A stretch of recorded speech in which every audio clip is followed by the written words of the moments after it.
I am a donut. That's what this guy, John F. Kennedy, is sometimes accused of having said in his iconic 1963 speech in West Berlin. Yes, in German, a Berliner could refer to a person from Berlin or this kind of jam-filled donut. But many Germans refer to this as a Krapfen, and in Berlin it's known as a Pfannkuchen, which translates as pancake. Confused? Me too. If the American president had been more literal and claimed to be an American, it wouldn't have helped him much either. In Germany, this sugary treat is known as an Americano, or American. Okay, enough of the baked goods. Today, we're taking Meet the Germans on a transatlantic trip. I want to find out, just how sweet are German-US relations?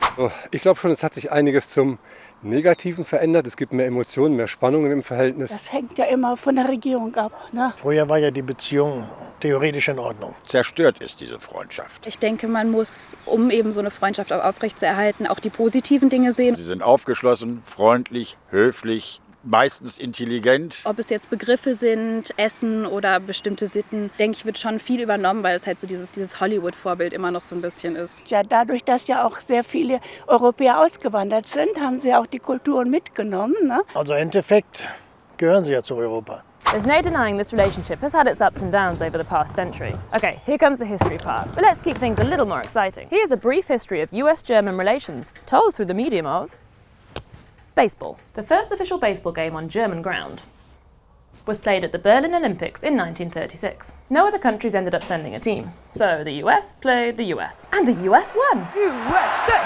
USA!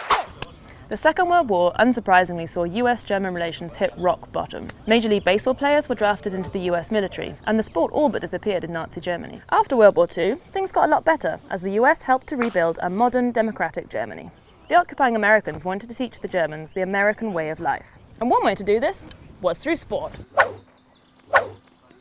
The Cold War period saw the US and West Germany unite against the common enemy of communism and the Soviet Union. And in the run-up to 1989, the US encouraged the reunification of East and West Germany. The 80s also saw the establishment of the current form of the baseball Bundesliga in Germany, which is still going strong today. Hey! Many staples of US culture today have very German roots. Think Christmas trees, hamburgers and sauerkraut. There are also hundreds of annual Oktoberfests celebrated in the US, from California to Alabama. And that's no surprise, because around 1/5 of all Americans claim to have German heritage. Among the first German immigrants to the US was a group of Mennonites from Krefeld. They arrived in Philadelphia in the 1600s, fleeing religious persecution. They named their new settlement, wait for it, Germantown. US culture always seems to carry a particular cachet among the younger generations in Germany. Back in the 50s and 60s, it was rock and roll music, jeans, and Coca-Cola. These days, it's Beyoncé, Netflix series, and, well, still Coca-Cola.